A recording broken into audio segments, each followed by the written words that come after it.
Daddy promised. The words exploded from 9-year-old Emma Katherine with such raw pain that Elvis's guitarist actually missed a chord. She was standing on her seat now, a deployment letter clutched in her hands, scanning the crowd as if her father might materialize if she just looked hard enough. He said military families stick together. Where is he? Her mother tried to calm her, but Emma's grief was beyond consolation.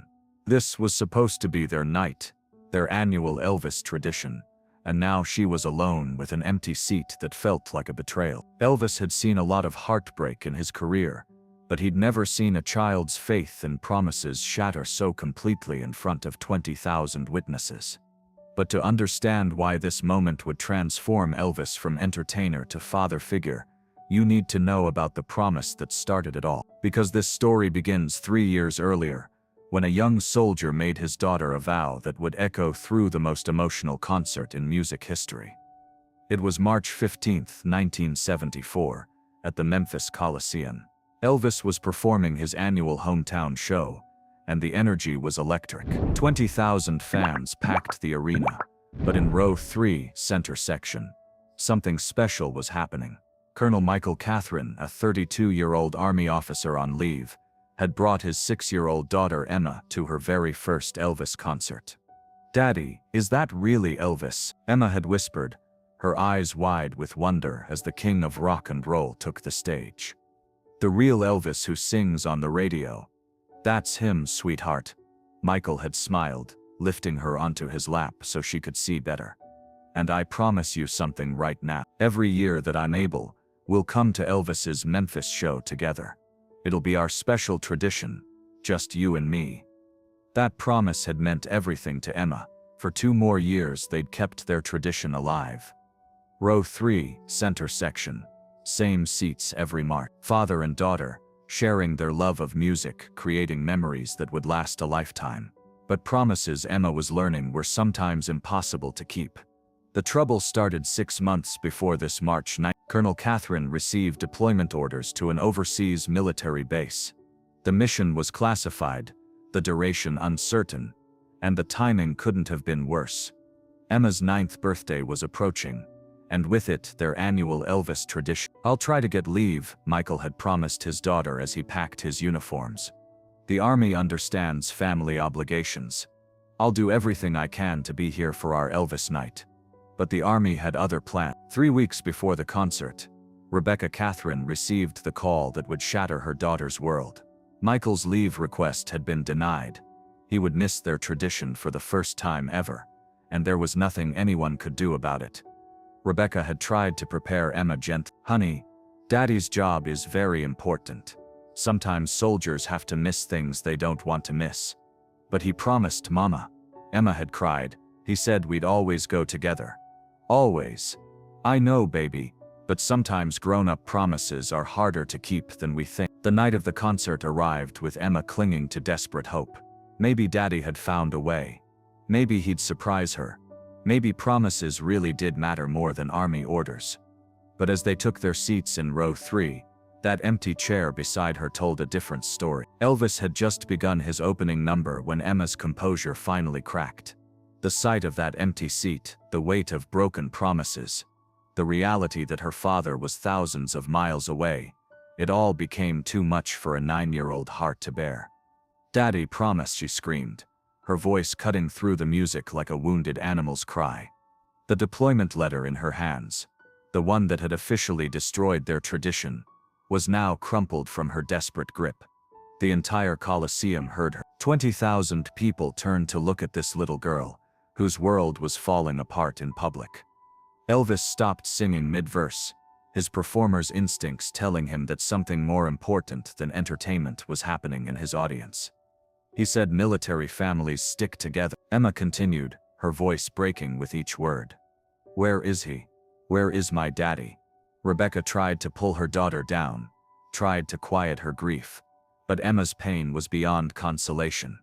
This wasn't just a tantrum. This was the sound of trust breaking, of childhood innocence confronting adult realities it couldn't understand. Elvis set down his microphone and walked to the edge of the stage. His security team tensed, unsure what was happening, but Elvis waved them. He'd spotted something in that little girl's anguish that demanded his attention. "Ma'am," Elvis called out, his voice carrying clearly through the arena's sound system. "What's your daughter's name?" Rebecca looked up, startled to be addressed directly by Elvis Presley. "Emma," she managed to say. "Her name is Emma Katherine." "Emma Katherine," Elvis repeated, his voice gentle but carrying to every corner of the Coliseum. "That's a beautiful name. Emma, sweetheart, can you look at me?" But Emma couldn't stop staring at that empty seat. Her father should be there. He'd promised he'd be there. Promises were supposed to mean something, weren't they? "Emma," Elvis tried again, walking further along the stage edge.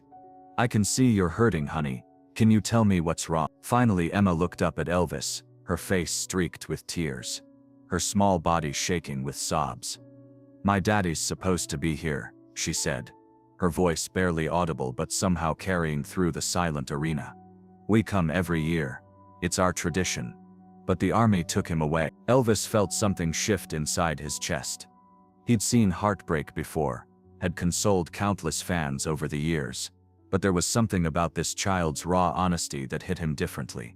This wasn't about him or his music. This was about a little girl whose faith in the world had just been shattered.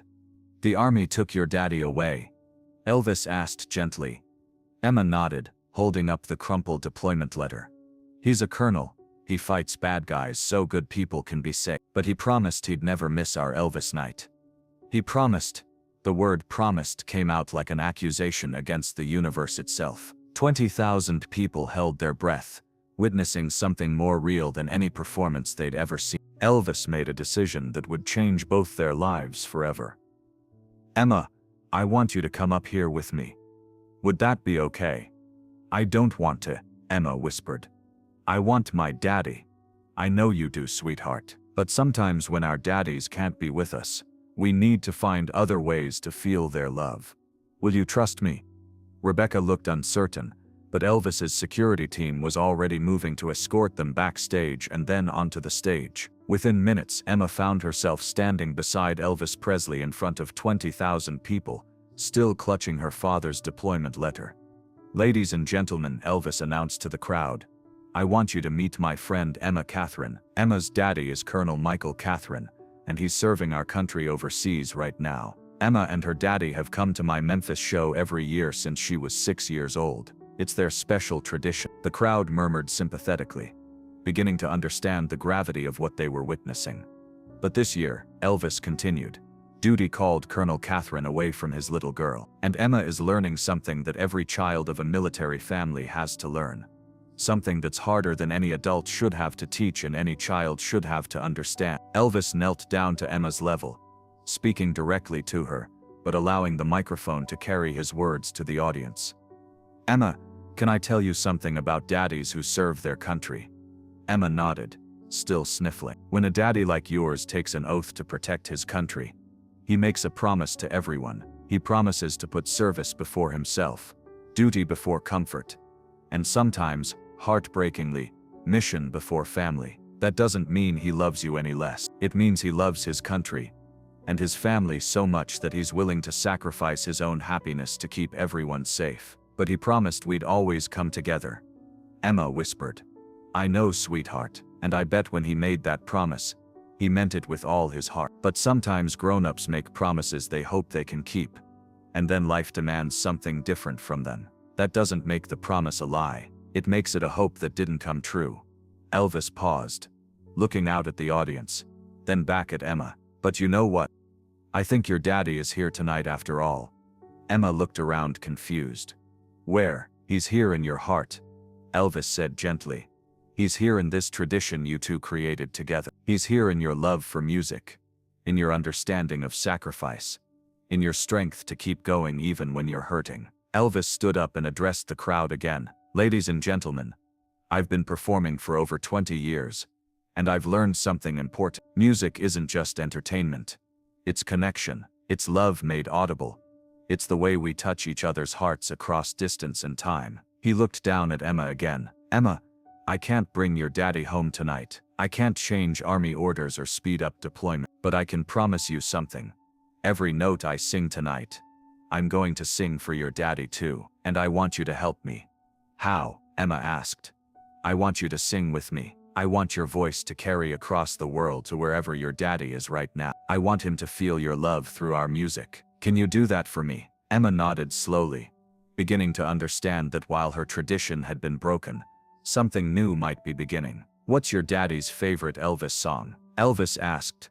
"Love Me Tender," Emma said immediately. "He sings it to me when I can't sleep." "Perfect."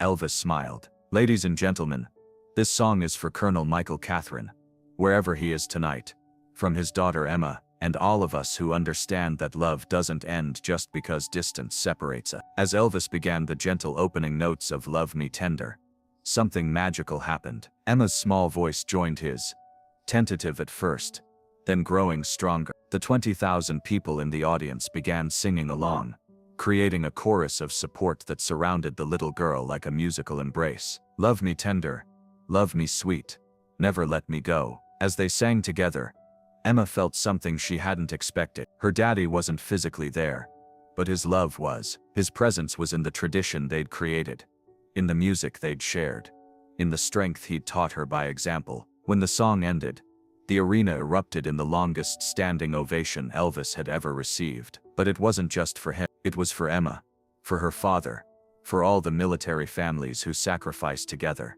and for the power of music to heal hearts across any distance. Elvis hugged Emma tightly before she returned to her seat. "Thank you," he whispered to her. "You reminded me tonight why music really mattered." As Emma walked back to her mother, she was no longer the same heartbroken little girl who had screamed about broken promises. She was someone who had learned that love takes many forms, that traditions can evolve, and that sometimes the most powerful presence is the one that lives in your heart. But the story wasn't over yet. 3 months later, Rebecca Katherine received a package with no return address. Inside was a photograph of that night, signed by Elvis, and a letter that would bring tears to her eyes. "Dear Emma," the letter read, "your courage on stage that night reminded me of something I'd forgotten. Music isn't about the performer.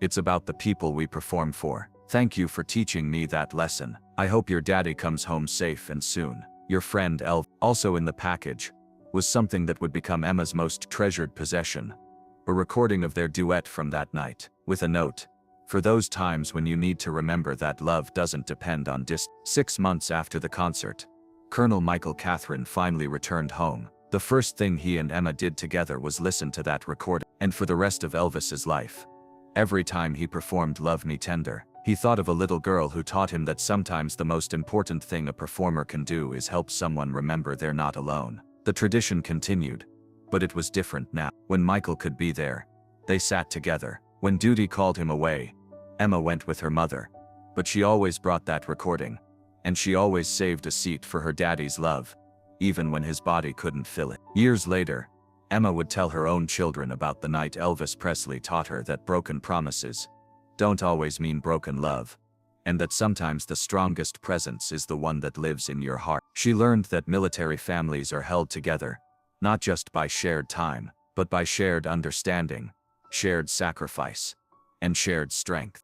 The story of Emma and Elvis spread throughout military communities, becoming a symbol of how families adapt, how love endures, and how music can bridge any gap that life creates. Elvis himself began dedicating performances to military families, understanding in a new way the unique challenges they faced. What happened that night changed Elvis's perspective on his role as a performer. Joe Esposito, Elvis's road manager, noticed the change immediately. After the Emma Katherine incident, Elvis started paying closer attention to his audience. He'd scan the crowd looking for people who seemed to be struggling, people who needed something more than just entertainment. Elvis began incorporating moments into every concert where he would acknowledge military families, single parents, and children facing difficult circumstances. He understood that his platform gave him the power to heal, and he took that responsibility seriously. Patricia Williams, a child psychologist who later studied the incident, wrote extensively about its significance. What Elvis did that night was provide Emma with a new framework for understanding disappointment. He didn't minimize her pain or tell her she shouldn't feel hurt. Instead, he helped her see that love can take different forms and that traditions can evolve while maintaining their emotional significance. The Memphis Coliseum kept a record of that night's performance, and audio recordings eventually made their way into military family support programs. Counselors began using Elvis's words to help children understand deployment, sacrifice, and the complex emotions that come with loving someone whose job requires them to be away. Michael Katherine later shared how the incident affected their family dynamics. That night taught us all something important. Emma learned that disappointment doesn't equal abandonment. Michael learned that his sacrifices had meaning beyond his military mission. And I learned that community support can come from the most unexpected places. The ripple effects continued long after that March evening. Military chapels began incorporating Elvis's words about love living in the heart into their family counseling sessions. Base commanders started using the story as an example of how to help children understand the realities of military life. Elvis's band members were profoundly affected by what they witnessed. Charlie Hodge, Elvis's guitarist, later said, "I'd been playing with Elvis for years, but that night I saw something different in him. He wasn't just entertaining people anymore, he was healing them." The incident also influenced Elvis's approach to his own relationship. He began to understand fatherhood differently, recognizing that being present emotionally could sometimes matter more than being present physically. His relationship with his own daughter, Lisa Marie, deepened as he applied the lessons he'd learned from Emma's heartbreak. Music therapists began citing the Michael Katherine incident as a perfect example of how music can facilitate emotional healing. Dr. Robert Chen, who wrote extensively about music's therapeutic properties, noted, "Elvis instinctively did what trained therapists spend years learning how to do." He validated Emma's pain, provided her with a new perspective, and gave her a tool for coping with future disappointments. The deployment letter that Emma had clutched so tightly that night became a powerful symbol. Military families began sharing their own stories of broken traditions and adaptive love. Support groups formed around the idea that love doesn't diminish with distance, it simply changes form. Emma's teacher, Mrs. Patricia Anderson, noticed changes in her student after the concert. Emma came back to school with a different understanding of adult promises. She was more mature, more empathetic to other children facing difficulties. She'd learned that disappointment is part of life, but it doesn't have to define life. The incident influenced military family policies as well. Base commanders began implementing programs to help families maintain traditions even when deployments interfered. The Michael Katherine Initiative became an informal term for creative solutions to military family challenges. Elvis's security team, who had witnessed the entire interaction, were moved by their boss's compassion. Red West, one of Elvis's longtime bodyguards, later wrote, "That night I saw the real Elvis. Not the entertainer, not the celebrity, but the man who understood that sometimes people need healing more than they need performance." But perhaps the most important lesson was the one Emma carried with her for the rest of her life. She learned that disappointment is part of growing up, that adults sometimes can't keep promises they desperately want to keep, and that understanding this doesn't diminish love, it deepens it. The tradition between Emma and her father did continue, but it evolved. When Colonel Katherine couldn't be present physically, they would listen to their recording of that night and share their Elvis experience across whatever distance separated them. Love had found a new way to express itself. Today, over 45 years later, the story of the little girl who screamed about broken promises continues to resonate with military families around the world. It reminds us that childhood doesn't end with a single disappointment, but grows stronger through understanding. It shows us that traditions can evolve without losing their meaning, and that love expressed is never love wasted. Michael Katherine grew up to marry a fellow military officer, and when her own children faced the disappointments that come with military life, she tells them about the night Elvis Presley taught her that some promises live in the heart even when they can't be kept in person. The legacy of that night lives on in every military family who has learned to adapt their traditions to fit their circumstances. It continues in every parent who has had to explain to a child that love doesn't always look the way we expect it, and it endures in the understanding that sometimes the most powerful healing comes from the most unexpected sources. The Memphis Coliseum eventually erected a small plaque backstage commemorating that night. It reads simply, In memory of promises kept in the heart when they cannot be kept in person. March 15, 1977. For Emma Katherine and all military children. Every performer who played that venue afterward heard the story, and many said it changed how they approached their own audience. Elvis's charity work expanded significantly after meeting Emma. He began quietly funding programs for military families, understanding firsthand the unique challenges they face. The Elvis Presley Foundation established the Broken Promises, Unbroken Love Scholarship Fund for children of deployed service members, helping them pursue education despite family disruptions. The incident became required reading at the Army Family Life Chaplain Training Program. Chaplains learned to use Emma's story as a tool for helping children understand that love transcends physical presence. The Emma Katherine method became an informal term for addressing childhood disappointment with honesty and hope rather than empty reassurance. Television producers approached the Katherine family about making a movie based on their experience, but they declined, feeling that the story was too personal and sacred to commercialize. However, they did agree to share their experience at military family conferences, where Emma's story continued to provide comfort to other children facing similar situations. Maria Santos, a military family specialist, conducted a 5-year study on children who had attended sessions where Emma's story was shared.